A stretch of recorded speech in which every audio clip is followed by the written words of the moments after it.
Welcome to 3 Count Commentaries. This is your erstwhile host, MagMongoSlade. We have to talk about AEW Dynamite from August the 18th, 2021. And usually I try to get these things done as fast as possible while also giving analysis, but not too detailed.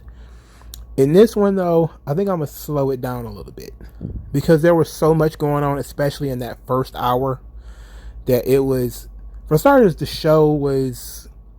it's the same show. AEW literally has the same show every week. It's very, very hot at the beginning. It's a lot of jumps, a lot of flips, a lot of dives, and then it slows down near the end. Because it's like you pushing rope. You've climaxed at 8:30. Now it's 8:45. You're still trying to find something. By 9:30, you're kind of like, okay. By 10 o'clock, you're like, wow, it's finally over. Thank you. So let's talk about the first segment. So Moxley and Kingston are on their way to the ring. Moxley is walking to the ring, and they get jumped by 2.0. They get jumped by 2.0 and Daniel Garcia. Nobody ever explained why Daniel Garcia is with them. There is no explanation to that. At least I haven't heard one. Now, it's possible it could have been on Dark Elevation. I don't watch either one of them. If there is a reason why he's hanging out with Everrise, please let me know in the comment section below. But there was no reason why he has been hanging out with them. We don't know why. We also don't know why Moxley and Kingston were on their way to the ring. There was no explanation for them. They were not booked for the show. And we know they weren't booked for the show because AEW announces every match ahead of time. So we know they weren't booked for the show. We knew they weren't going to cut a promo because they were on their way to the ring. Why were they on their way to the ring? Just so they can get jumped by 2.0. That's why. To get them some heat. So they get jumped by 2.0 and Daniel Garcia beat up. Then they get in the ring and they basically demand that, they say that Sting they beat up his boys. Now they daring Sting to come on out there. Sting comes down the ramp. Darby attacks them from behind with his skateboard. It was at this point that I was told the match was no disqualification. I thought it was Texas Tornado. I don't know when Texas Tornado became automatically no disqualification. I have no idea when that happened. But it's automatically no disqualification. So Darby Allin, of course, has his trademark skateboard. He's hitting people with it. They work their way through the crowd. Bang. They go up to the... I don't know what you call it, but they go up there and they alley-oop Darby Allin into the wall. He hits the wall, flops down, and with a pretty good thud, and he's staggering for like several seconds afterwards. I don't know if he was knocked out, but it was a pretty good thud that he landed with. Later, he crawls down he walks down. I think it was the ramp. Just to jump on the pile. So, of course, he got his big jump. And crowd is going ape. It's essentially 3-on-2. Because Daniel Garcia is helping 2.0. This becomes very important. As later in the match, 2.0 powerbombs Sting through a table. Sting gets up from the powerbomb, completely no-sells it. Beats up both members of 2.0. Gives both of them a Scorpion Death Drop. Then puts both of them in the Scorpion Death Lock and taps them out in stereo. Sting is 62 years old. And he no-sold a double powerbomb, through a table. Okay. Look, you couldn't bury these guys any lower. And I know that they're J Brown heels. It doesn't matter. But if they're J Brown heels, then you don't need to put them in this situation in the first place. You don't let Sting take table bumps from J Brown heels. That's kind of the important thing here. If you want to say, well, they were low card guys, I mean, of course, I agree, they're low card guys, which should beg the question: why are you letting low card guys powerbomb Sting through tables? Why are you? That makes no sense. So Sting, of course, 62 years old, beats up two men essentially by himself after no-selling a big move. I guess you can't really... How do you sell a table spot from this point forward? I guess you can't, or I guess you have to pretend that this didn't happen. So whatever. Yeah, they don't think about the things in the future, like, because it's all about the almighty pop. We'll talk about that a lot later, probably after I do the full review of the show. We're gonna talk about the almighty pop. But you got these three guys actually, who they had a 3-on-2 advantage. They powerbomb the man through a table, and they managed to lose. I mean, it is what it is. Sami Guevara is getting engaged. I would make a joke about that, but since his girlfriend is not a wrestler, I'm not going to. I only make jokes about people whose wives and girlfriends are in the business. That's just a personal rule of mine. I had a really good joke too, but I'm gonna save it. I'm gonna save it just in case she takes a bump. If she takes a bump in any way, then I'm gonna consider her in the business, and I'm gonna have to come back, double back, and make this joke. But this comes important because Shawn Spears says that when you're in the pinnacle, you're always at the top, and told him congratulations on his engagement. And that says that Pam, I'm guessing that's his girlfriend's name, is an honorary member of the pinnacle, and he's going to let her be on top. Okay. All right, Shawn Spears, man, come on. The guy has the charisma of a box of knockoff cornflakes. I can't believe he's still employed. So then we get Shawn Spears versus Sami Guevara. Sami Guevara is a hometown boy, and he wins. But not after they did everything possible in this match. I mean, they did everything possible. You had the jump start first. Shawn Spears didn't even have an entrance because he jumped Sami Guevara during his entrance. They fought outside the ring. Tully Blanchard then helped Shawn Spears do a spike pile driver on the floor. Because apparently, we're not even supposed to pretend this was a fight. We're not supposed to pretend this is a wrestling match. We're not supposed to pretend this was a fight. I do not know what this is. This was before the bell rang, by the way. A spike pile driver on the floor.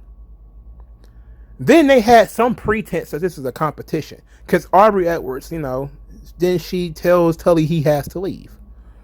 Oh, well, big fat of good you did already. He already power drive the guy on the floor. Of course, it doesn't mean anything. You could have shot him out of a cannon and he could have landed on his head and he would pop right back up. This is what AEW does. There's no psychology. There's nothing in this match to make you feel any type of, well, not in this match, there were no emotions. How would you supposed to, what emotion was I supposed to feel about after the spike power driver?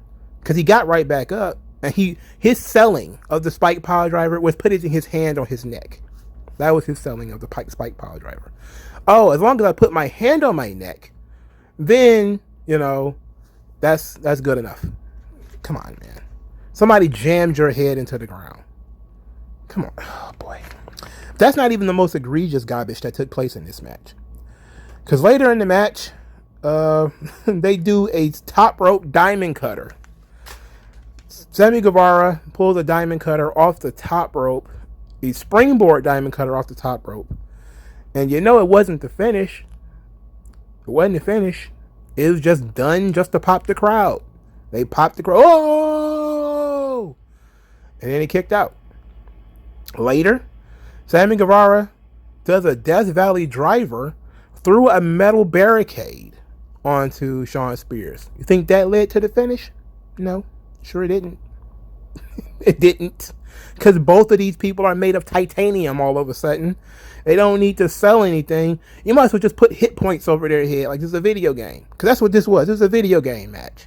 They did everything where it was kind of like Sami Guevara used 630. It was super effective, but he didn't win. He kicked out of that too.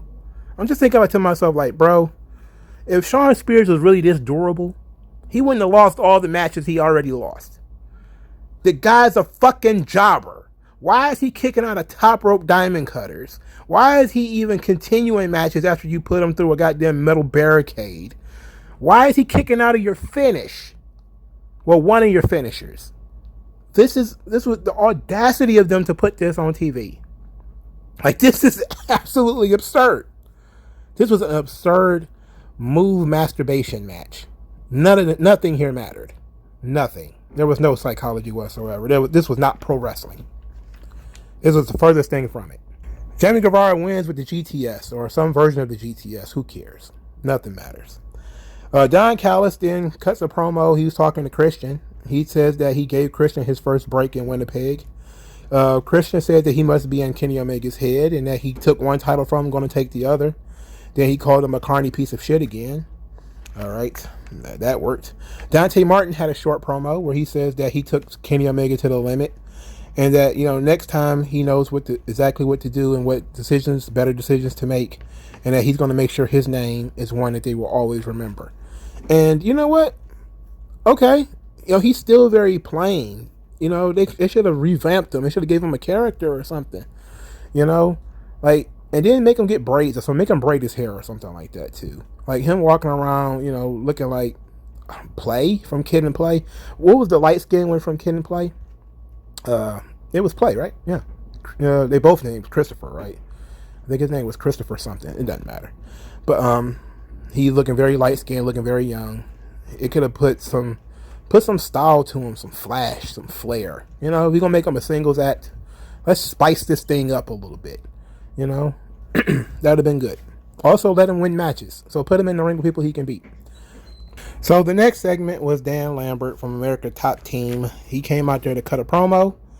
And he says that he was back to say what he had to say from last time. And he brought Andre Arlovsky and Junior Dos Santos to, I believe Andre Arlovsky was a UFC heavyweight champion, wasn't he? Or was he an interim heavyweight champion? I'm fairly sure Junior Dos Santos was. I should, you know, X my brother, because he's a UFC nut. I watched the early days of UFC when Andre Arlovsky was wearing wolf fangs and shit, but I don't remember if he was a champion or not. But anyway, they're with him. So Lambert says, he actually explains why, you know, Jorge Masvidal and the other chick, I think it was Nunez, whatever her name is, didn't get involved last time by saying UFC has contracts that don't allow his fighters in a wrestling ring. But he found a loophole because these are former UFC fighters. That's sneaky Dan Lambert. That's a cheeky fellow. Anyway, Dan Lambert cuts a promo, says that, you know, this is the United States of America, where there's supposed to be freedom of speech, but all of a sudden the rich and powerful can use their position to quiet the little man by sending out Lance Archer to beat him up. And that these suck-ass millennials these suck-ass millennial wrestling fans need to grow thicker skin. That AEW isn't the answer to pro wrestling. That these people, that, you know, the AEW roster couldn't wrestle their way out of a wet paper bag. That the fans' only options outside of watching this show was playing Dungeons and Dragons and surfing the dark web. Dan Lambert rules. The thing is, what makes this good? He says it with conviction. He says it like he means it. Of course, yes, I know he's still in Cornette shtick, but he means this. He means this. You know, Dan Lambert is an old school wrestling fan. I'm talking territory days. You know, I'm pretty sure it's fun for him to be involved with Impact or MLW or whatever, but he is not bullshitting. He means it. I love Dan Lambert. He's great. So then, of course, Lance Archer makes his way to the ring, and he gets jumped by the men of the hour, Scorpio Sky and Ethan Page. They jump him, pound on him. The two UFC fighters that he brought did nothing. They just stood there. They were basically gargoyles. He brought some UFC gargoyles with him. Two guys to just stand still and do nothing. Would have been nice to see Lance Archer get in there and tangle with those guys. Just one of them, though. You don't want to bury both of them by having him beat up both of them. But, you know, put Lance Archer over by, you know, having him give a UFC champion a hard time. You know? But he instead had him get beat up by two low mid-card guys. Two guys who couldn't beat 62-year-old Sting and child-sized Darby Allin. What on earth? Oh, notice Lance Archer did lose the United States, New Japan United States title. Lost it to Hiroshi Tanahashi. So he won the title for nothing. He was a transitional champion, the very definition of a transitional champion. No doubt Tony Khan wants the Tanahashi-Moxley match on his pay-per-view. No doubt about it. No doubt about it. Or he wants it on TV. Either way it goes, New Japan is probably will. It might do a series where they'll probably both get one. New Japan seems to be that nice. But anything that involves Scorpio Sky and Ethan Page is absolute booty. It hasn't been good for a long time. They're not cutting, like, they try to say, is this a plot? Is it a scheme? There's even people on Twitter like, hey, this could be a great UFC style stable. Like, what the fuck do Scorpio Sky and Ethan Page have to do with mixed martial arts? Like, could these motherfuckers even, kick a habit, let alone, be MMA fighters? Like, what on earth is this? What is this shit? It's whatever. It's a waste of Dan Lambert. Junior Dos Santos and Andre Arlovsky got paid to do nothing, which is great. I'm always, when the boys are getting over to a degree on money marks, go for it. Hopefully those guys actually would have done something. It would have been nice, but there is no inkling that they're going to come back or do anything else. Now it seems like Dan Lambert might actually be, doing whatever he's going to do with Scorpio Sky and Ethan Page. And that's not good. I don't like that. So the next segment was Chris Jericho. Chris Jericho says for the last 4 weeks he endured all these hills and said that he's going to take out MJF, my Jericho up, my jerk off friend down. Because he knows that the fans are going to sing him to the ring. And should we talk about Jericho and MJF right here? Should we go right into that now? What do you... Okay, let's talk about it right now since... why not? Chris Jericho versus MJF in a no Judas effect match. Because that's such a great stipulation. No Judas effect. So MJF comes to the ring. Jericho gets sung to the ring by the audience. Okay, you think, hey, that's awesome. They know the words to his song. I wouldn't know the words. They were reading it off their phone. And AEW provided them with the lyrics via Twitter 2 days ago. And I saw it.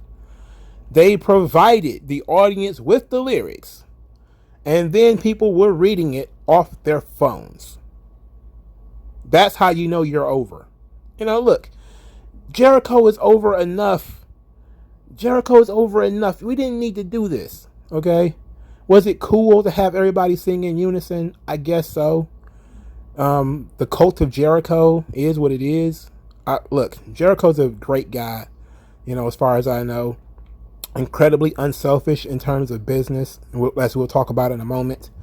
But this was just pure ego. It was pure ego. And people have been singing this song for a year, and you had to provide them with the lyrics. Come on. The stipulation is already bad enough. You mean to tell me you built up this entire storyline just to lead to the audience singing Chris Jericho to the ring? And that's Booker of the Year. Booker of the Year. No doubt 2 years running, right? No doubt 2 years running. So let's get into this match. The match was pretty steady.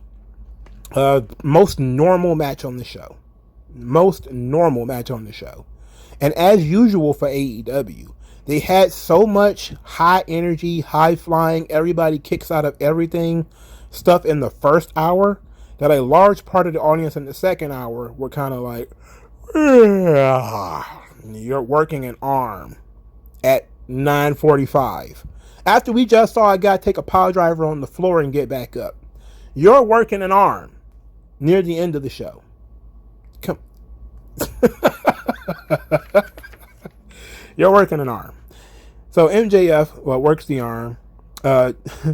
This is what killed me right here. Now, Jericho's stuff did not look good in this match. He had some clotheslines that didn't look very good. He had some punches that didn't look very good. MJF also had some punches that didn't look very good. But this spot was funny to me. Jericho does a top rope hurricanrana after he does the 10 punch, right? He then specifically positions himself on the hard cam side so that MJF can kick out of the hurricanrana and put him in the armbar. He had to make sure he was on the right side, so he positioned himself, even though he was coming towards him against the hard cam. He hopped over on the other side so he wouldn't fuck up the spot. Jericho, your transitions need to be smoother than this. Transitions must be smoother than this. I guess at least they tried to go for a pin after a top rope hurricanrana. At least he tried. For fuck's sake, he tried. So, so we go into the final sequence. The final sequence. Jericho and MJF both go to their corners. MJF gets the Dynamite Diamond ring. Aubrey sees the ring, takes the ring from him. Jericho hits MJF in the stomach with the bat. Then he is going to do the Judas effect. The referee's back is still turned. He's going to do the Judas effect, and he pauses. And it's like, oh, I can't use the Judas effect because if I do, I'll get disqualified.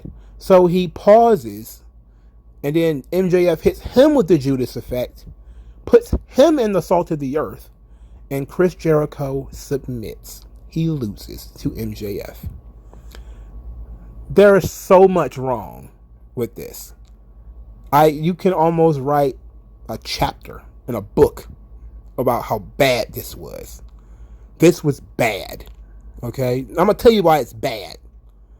And we're going to take some time to tell you why it's bad. I'm going to go spot for spot here. Okay? If you say, this is the most egregious thing. Let's work backwards. No, it's not going to work exactly backwards. Let's work backwards within the match. I have a problem with the finish too, but let's talk about the match itself. If you are going to say, and I've seen people say this, that Chris Jericho couldn't use the Judas effect because he's a babyface and he wouldn't want to break the rule. Okay, that may make sense. Then why did he use a bat? Isn't a bat against the rules? Come on, man. Like, make it make sense. Make that make sense. Secondly, how long does it take for Aubrey to get rid of a ring? It took her literally like 50 seconds to get a ring out of the ring. She took the ring. She could have put the fucking ring in her pocket and didn't even need to turn around. It wasn't like she was moving something that was big or like keeping a person out of the ring. She had a ring and she had to... Oh, God. Oh. Third, Jericho paused on the Judas effect. Obviously, it's a callback to Shawn Michaels versus Randy Orton. Survivor Series 2007, if you don't remember. It was a match where Randy Orton banned the Sweet Chin music as a condition of Shawn Michaels getting a title shot. It was an excellent contest in which Shawn posted 3 times that he was going to do a super kick. And each time Randy would flinch and would end up in a different hold. Like he would flinch and then end up in a crossface or something like that, where Shawn was using other people's moves. And it was an excellent match. In this situation, Jericho not only did not do it right,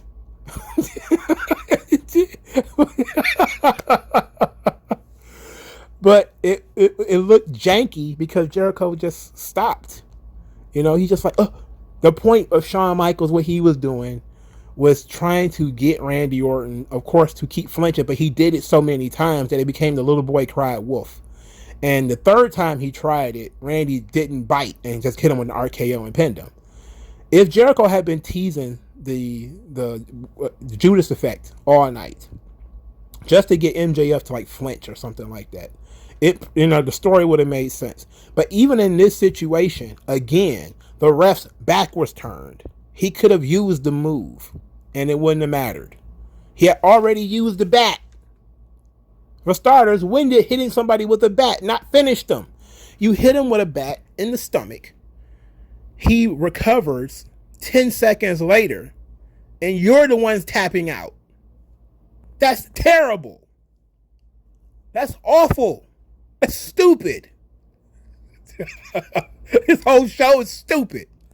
It's an insult to my intelligence. And I was told by very trustworthy people that AEW did not insult your intelligence.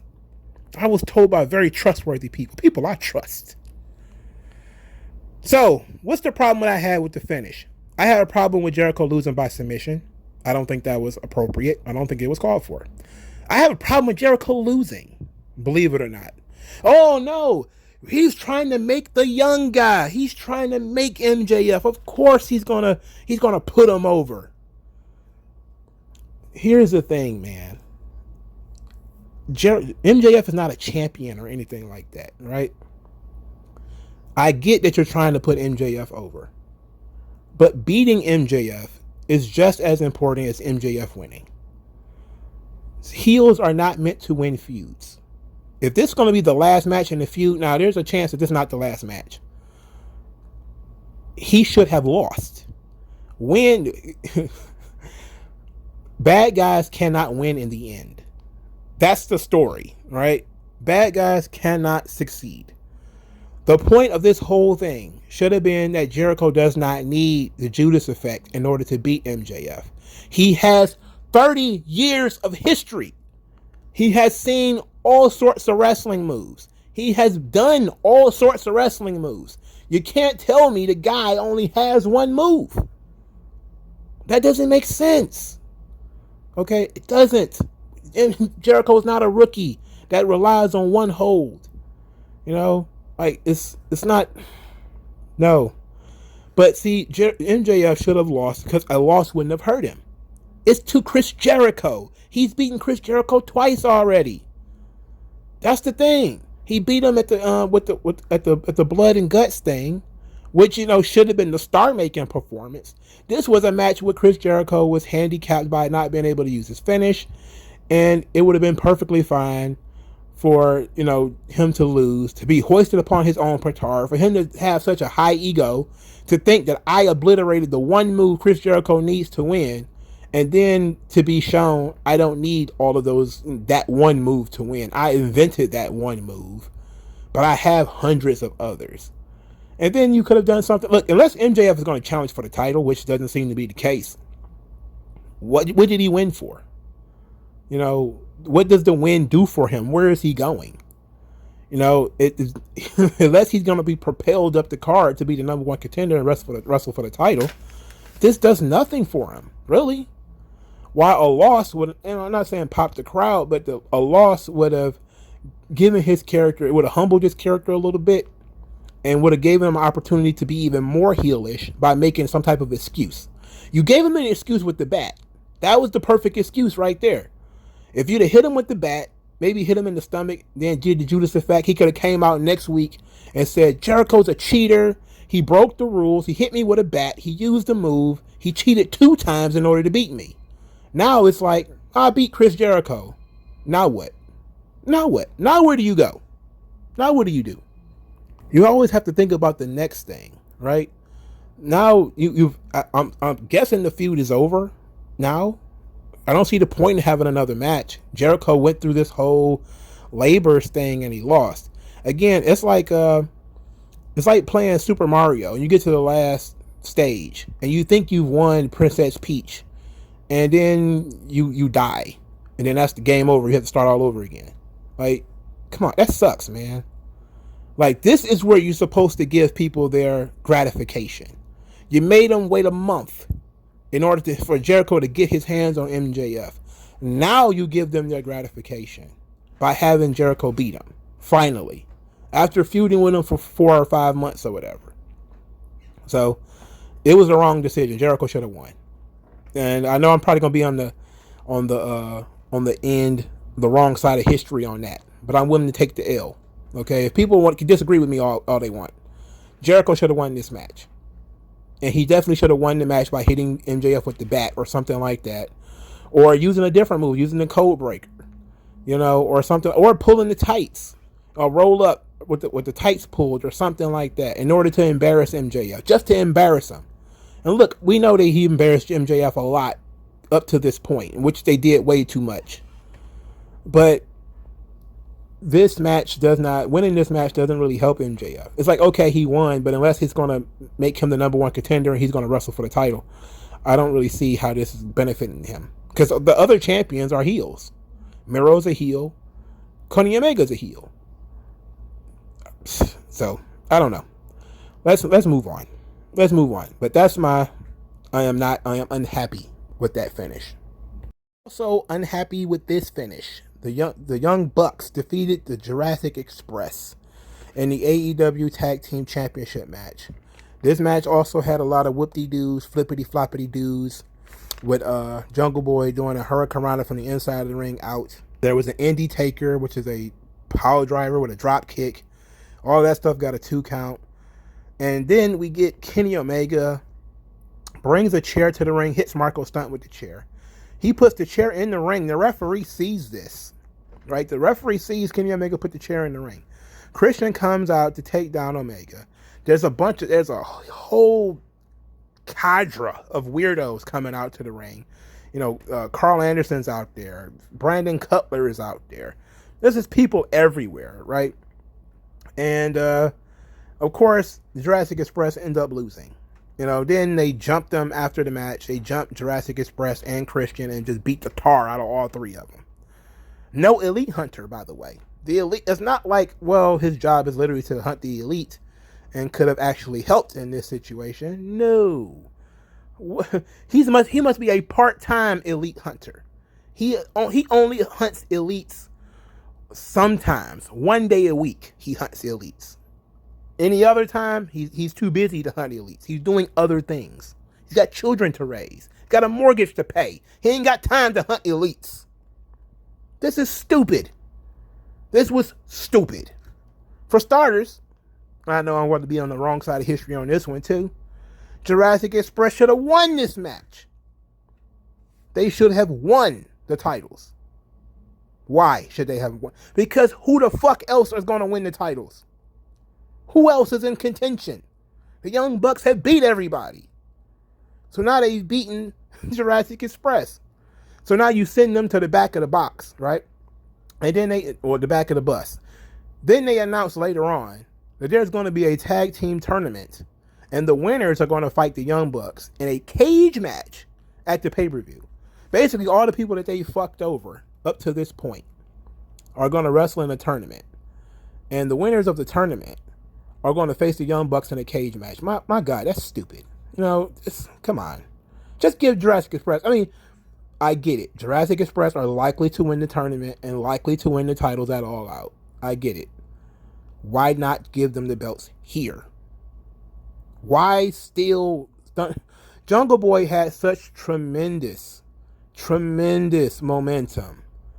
And they put him in 2 straight title matches. And he lost both. He lost both of them. He wrestled Kenny Omega, lost. Wrestled this match, lost. You know, so it would not have hurt the Young Bucks for them to lose this match. And then say that they have a rematch clause and that the rematch is going to be at All Out in the cage. Would have been so much better. Or All Out in the ladder match or something like that.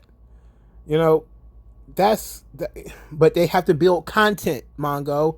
Content. They have to be able to put tag team matches on TV because they have nothing for Rampage. They have nothing for Dynamite. You could have done something else. Give Jurassic Express the fucking belts here. And if I'm telling you that Luchasaurus should have won a match or even been anywhere near a title, then you should take it seriously when I say stuff like that. I fucking hate Luchasaurus. Okay? I hate him. He sucks. But he definitely should have won the tag team titles here. Definitely. There's no reason to wait. There was no reason to wait. You know, but if you're going to do the rematch anyway at All Out, assuming that they are, then you should have gave them the belts here. And you beat them for no reason. It's stupid. It was dumb. So now we have to go into a slew of promos. And AEW just has this problem where they slow the show down by going into a lot of talking segments at one time. So Britt Baker and Tony Schiavone introduced Jamie Hayter, and who she called her fixer. She says that Red Velvet picks Statlander as an enforcer or a partner or whatever the hell. And so then Jamie Hayter, who I'm guessing is Australian, then cut a promo. It wasn't bad. It wasn't good. It didn't matter. We go into, immediately from there, we got Matt Hardy, who's talking about, people are saying I'm bullying Wheeler Yuta. Like, who said that? But he says that Yuta challenged him to a match. He's equal opportunity. And if Orange Cassidy keep getting his nose in his business, he's going to have to handle him. Orange Cassidy says that maybe we can find out if Matt Hardy can kick my ass. I'm telling you, I'm not a fan of the Orange Cassidy Matt Hardy thing. Is Matt Hardy going to do the orange match? Is Matt Hardy going to do the orange juice match? He seemed like the kind of person who will be down 100% for the orange juice match. But I am on a scale of 1 to 10. My excitement for Orange Cassidy versus Matt Hardy is 3. It's a 3 for sure. It's a 3 for sure. But my excitement for the next level, for the next segment, I should say, QT Marshall and Big Show have a talking segment where literal human giant Paul White has an argument with QT Marshall, who looks like a dad whose daughter is walking him around Bath and Body Works. And he then discusses with the American public that Paul White has had 3 metal devices in his hip, that he's got 5 surgeries, that Tony Khan has not hired him to be a wrestler, all this stuff, only for it to get the pie in the face to find out that, oh, he's wrestling literal human giant Big Show at All Out. These two, Paul White versus QT Marshall, is a match at All Out. I want the Road Warriors to come back to life and to gouge my eyeballs out with spikes. Gouge my fucking eyeballs out with spikes. I can't, my stress levels are so high. So high. This is unreal. It's unreal that you would book this match. That you would think people want to pay $50 to see this. This is literal hell. This is wrestling hell. I would rather watch any mud show. Anyone. GCW. Which, I would rather watch anything other than this. This is death. This is literal death. I don't even, look. I know everybody's so jazzed up about the CM Punk thing. But you put Big Show and Paul White. You put Big Show and QT Marshall on the same card. Look, adjacent to refuse is refuse. You put that match on this show, it's a garbage show. Garbage. Literal garbage. Booker of the Year, ladies and gentlemen. And this segment was long as hell. And this segment was literally long as hell. And you had Nick Camarado standing there, built like the Thing from the Fantastic Four. The guy's just all muscle. Just built very well. He says nothing. He does nothing. He just walks around in a medical coat. Like, like a madman. He doesn't wrestle any matches. He doesn't do anything. You would think, QT Marshall would sick that big muscly guy on the Big Show. And they would do something where he works that hip. He punches him in the hip. Blast him in the hip or something like that in order to keep him down and say, you ain't going to make it to All Out. Nope. I guess it may try something like that, but they're probably going to keep them apart. This is dumb. This is dumb. I hate this. Please get Nick Camarado away from these people. Get him towards somebody with some charisma. Away from these dads who walk their daughters through the mall. Get him away from these people. I don't care about Aaron Solo. But Nick Camarado might have something. Even if he's just like, Hercules Hernandez level. come in, do a little bit of here and there, and then he's gone for 3 months. Doesn't matter. He might have something. The guy might have a future. Get him away from this trash. The maggots might end up on him. Get him away from this. Please. This is embarrassing. This shit sucks. Jade Cargill didn't cut a promo, said she's going to fight Kiera Hogan on Friday. Okay. All right. All right. Taz comes out with Hook, the infamous Hook, Hook the GOAT. They introduce Ricky Starks. Ricky Starks, is a star in the making. Should definitely be working with somebody major. Instead, he's stuck in this endless feud with Brian Cage. He really didn't have much to say other than that Ricky Starks is on top and that he wanted to have a conversation with Brian Cage. I don't know why you want to do that. Brian Cage has nothing to talk about. I think he probably burps HGH at this point. So they go back there and they show that Powerhouse Hobbs has beat up Brian Cage and he's just looming over him like a dark cloud, which is cool. Okay, that's fine. Then Cage gets up and starts fighting back, to which Ricky Starks starts to flail about and act crazy because this guy is fighting back and he just has he has no patience for it. He wants to run away. He needs to flee. All right, at least they got Ricky Starks on TV somehow. I'm gonna give him 5 points for getting Ricky Starks on TV, but I'm gonna take away 10 because they shit on Hobbs. The Death Triangle is with Tony Schiavone. Pac accepted the challenge. Andrade says that we will wrestle the match, but he has conditions. Then Chavo says that Lucha Brothers will never be tag team champions without Andrade. But I don't remember what the stipulation was, what the conditions were. What were the conditions? Somebody in the comment section. I was dead by this time, man. I swear. I couldn't function. I had no patience for Andrade's no English and Chavo just existing. I was done, bro. By this, after the Big Show thing, I needed some Gatorade. I needed some electrolytes. I needed some salt. I had like a couple of pretzels. After all of the high spots earlier, and then I get doused in Big Show. I'm just covered in Big Show all of a sudden. I need a break.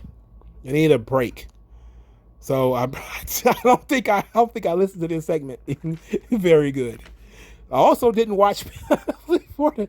I watched some of Penelope Ford versus Thunder Rosa. But to be quite honest, this match was a foregone conclusion. Penelope Ford is not going to beat Thunder Rosa, so I was not concerned at all. I was back for Arn Anderson and Brock Anderson, though. I was back for this. And should be no surprise to people who know me and my taste in wrestling. I enjoyed this segment. Arn Anderson, now there's some problems with it, obviously. But Arn Anderson comes out and he lays it out. Malachi Black kicked me, kicked Cody. Now I find out Malachi Black's next match is against my son. This guy is dangerous. He's a dangerous man. He's off the leash. He's crazy. And Brock is standing there very serious. And Arn says, look, son, I appreciate you trying to avenge me. I appreciate everything you're doing. But this guy's dangerous. And Brock says, Dad, with all due respect, I'm not asking. I was like, yes. Yes. Yes. That's what you do. You built an emotional segment. This is emotional. They're not chasing the almighty Pop with this. This is emotional. It makes sense. A father got kicked in the face. He's an old man. He can't defend himself. His young son is going to step up and take up the fight. That's good shit. Of course we know Brock Anderson's not going to win. We know that. That's what makes it such good shit. Because now Arn has to sit back and watch his son get his ass beat. What is Arn going to do? Obviously he's going to have to go get Cody, right? But you might have some other Nightmare Family job guy like Big Shotty come out there and try to help him too and gets to get kicked in the face. But this is emotional investment into the story.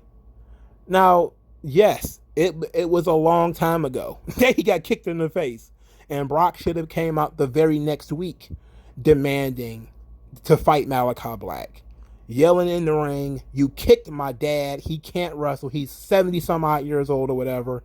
I'm going to beat your ass. Get out here." And then, Cody says, "Brock, I respect you. I love what you do. You're great, but you're not ready. I'll take care of it. I'll take care of it. Leave it in my hands." And then Cody goes out there and gets knocked out. And now you're like, okay, I gave Cody the shot.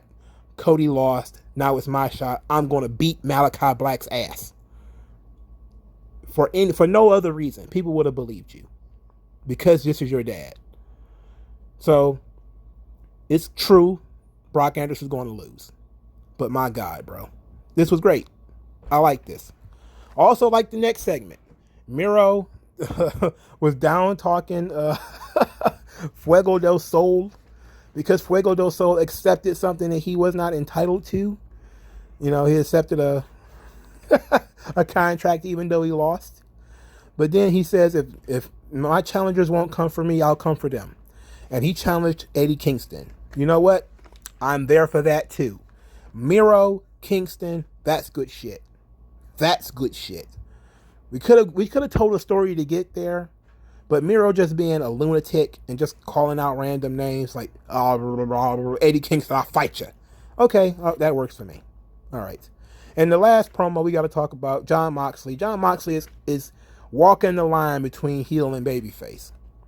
Moxley is offended that all these noob guys are now showing up to AEW. Now that AEW is hot, now that AEW is selling all these tickets and the ratings are going up, now everybody wants to come to AEW. But he was the flag bearer, he was the standard bearer in uncertain times. When times were hard, when people weren't really watching this fucking show, when nobody cares about this show, when the buildings were empty, Jon Moxley was the man. Why do they think it's so easy to just walk into AEW? I was like, okay, I bought that. I'm like, yeah, that's a good promo. That's good. It's not at anybody in particular. It wasn't at anybody in particular. It was just frustration that all of these new faces and all of these whispers of these new guys coming in. Now everybody want to make the jump. I'm like, okay, I can see that, but it's still a kind of a heel promo. It's a little bit of a heel promo because he get a little bit jealous. There's some jealousy there. Babyfaces shouldn't be jealous. But there's also some frustration there. Because he was the guy, he was the world champion, he fell off. And now he's like, I want to show people that I'm still at the top of the food chain. This is when he transfers to Daniel Garcia. And he starts telling Daniel Garcia all these horrible things he's going to do to him. And he says, make sure this is where you want to be. I'm going to beat you, I'm going to mangle you, I'm going to hurt you. And I want you to ask yourself, make sure AEW is where you want to be. And I'm like, I like that. I love that. That's awesome. So we end on a good note, at least for my review is concerned. I liked 3 straight promos for legitimate storytelling that leaves open opportunities to do cool things.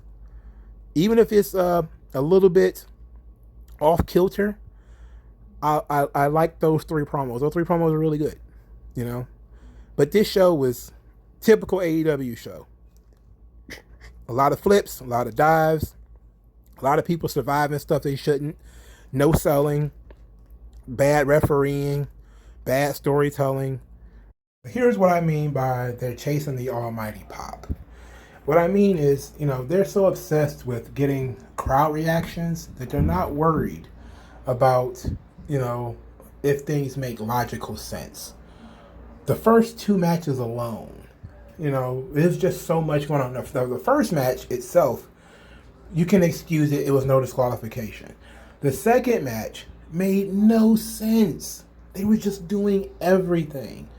They were just chasing the pop. It was just pop, pop, pop, pop, pop the crowd. It must be done because they don't have...